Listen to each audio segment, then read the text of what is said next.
Hello, I'm Kelly Mack, and on behalf of my collaborators, Emma McDonnell, Venkatesh Potluri, Maggie, Jailyn Zabala, Jeffrey Bigham, Jennifer Mankoff, and Cynthia Bennett, I'm presenting our work entitled Anticipate and Adjust, Cultivating Access in Human-Centered Methods. I'll start off with a brief hypothetical scenario. Imagine planning research interviews with people who are deaf and use sign language. You don't sign, and so you require interpreters. You may have collaborators with additional needs, such as an interviewer who is hard of hearing and uses captioning, not sign language.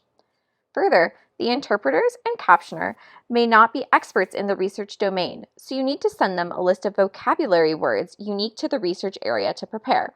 When researching, interpreting, and captioning services, you find out that they need to be hired weeks in advance of the study session.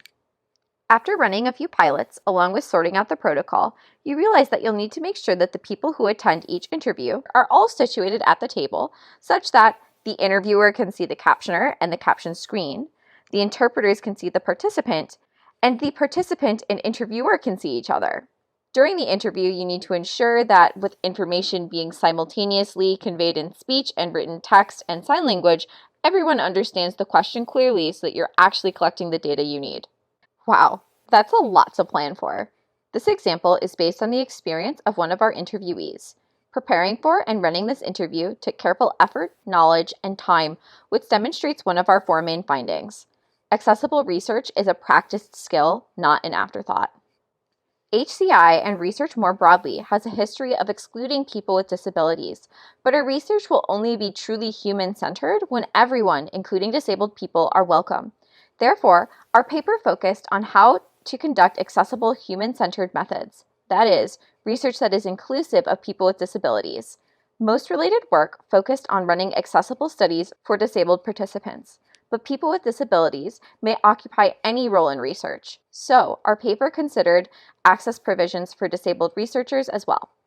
While this information is obviously vital to accessibility researchers, we also argue to include all people in data and scientific contributions, and therefore that all research must be accessible. We interviewed 17 researchers and disability community organizers who are experienced at making activities popular in HCI research accessible. We asked them to take us through their process of planning and completing relevant projects where they intentionally worked to make the procedures accessible for researchers, participants, or other collaborators with disabilities. Now I'll share the challenges and strategies we learned. First, our interviewees approached accessibility with an anticipate and adjust mindset. They began by making a careful effort to design studies that would be accessible for their participants and themselves. This access labor included spending considerable time learning about the greater disability communities in which their participants may belong, common access needs, and building the capacity to meet those needs during the research process. At the same time, each participant's access needs were unique, and as studies and events progressed, new access needs emerged. One of our interviewees, Heather, did interviews with people with fluctuating fatigue. Heather designed her study such that participants were interviewed for a shorter time over multiple sessions. Even with this planned accommodation, she would readily cancel interviews if a participant got too fatigued mid-session. Full accessibility often involved adjusting events and studies in the moment to meet participants' shifting and emerging needs. However, these last-minute changes were much easier to make when interviewees planned ahead and knew what options might be needed in advance. Next, we identified 4 overlapping dimensions of access that arose throughout the research process, which can help structure study planning: communication, materials, space, and time. Let's jump into examples of each. Consider the scenario with deaf signers that I started this talk with.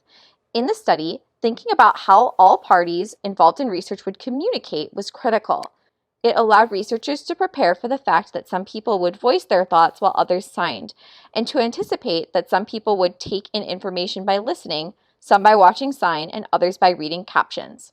Facilitating this communication required specific materials, such as a tablet for displaying captions. Making this study accessible also required thinking about space. How should people and technology be arranged at a table so that everyone has optimal conversation access? Finally, interpretation takes time, and captions are displayed at a lag, so to ensure that everyone could participate, researchers had to eschew the traditional pace and timing of an interview. Each dimension, communication, materials, space, and time, shaped particular study design decisions and combined to define the overall accessibility of the interview. Finally, we created a flowchart to aid facilitators in planning accessible studies and events. First, the team identifies the stakeholders in the project and the tasks that need completing. Then, the team assigns tasks to stakeholders, considering access needs, the benefits or costs of existing familiarity with a task, personal preference, and institutional or other constraints. The team then plans the accommodations to support each person in accomplishing their tasks, considering the dimensions of communication, materials, time, and space. And finally, they review the plan to see if anything could be improved, especially considering access synergies, access conflicts, and power dynamics. These last three concepts are important, but we did not have time to go over them today. We encourage you to read our paper to learn more about the unique aspects of working with multiple stakeholders with disabilities. In summary, we argue that by utilizing this planning flowchart, researchers and organizers may be able to plan more successful, accessible events and studies. Now I'll demonstrate the application of this workflow with a fictional scenario similar to our opening example. A team is running interviews with deaf participants. First, they identify the people involved: 2 researchers, Cantrell and May, deaf participants, and ASL interpreters. Next, what task will the research include? Hiring and scheduling access support staff, setting up a tablet with interview questions to support communication, reserving a space to conduct interviews, asking questions, and answering questions. To divide up the tasks, the team considers individuals' needs and project roles. Cantrell has a chronic illness that can cause fluctuating fatigue. May doesn't report any access needs, and all of the participants will be deaf and communicate via ASL.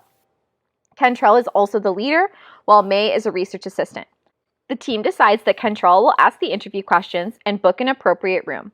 May will take on more administrative tasks given Cantrell's fatigue levels: hiring and scheduling interpreters, ensuring that the study is accessible to them, preparing the tablet with interview questions, and reconfiguring the room to optimize sightlines and minimize visual distractions. They collaboratively decide on how to situate everyone around the table, which can be adjusted to best suit each participant. At first, they think the only accommodations that they need to support are the ASL interpreters, preparing the tablet and room, and offloading administrative tasks to May. They finally reflect and iterate on the plan, realizing that Cantrell's fatigue may make it difficult to run interviews that have been so rigidly scheduled because of interpreters. The team reaches out to their lab mate Luz, an experienced interviewer, looking to begin research with signers, who agrees to be on call to run an interview if needed. To summarize, we argue that all research should be accessible so that everyone is included in our data and contributions. Access labor is expert labor that takes time and intention to cultivate, but our interviewees demonstrated that accessible research is possible. We hope you incorporate something that you learned from our work into your own research, regardless of your specialization. You can read about our work in more detail at tinyurl.com/accessible-research. Thank you.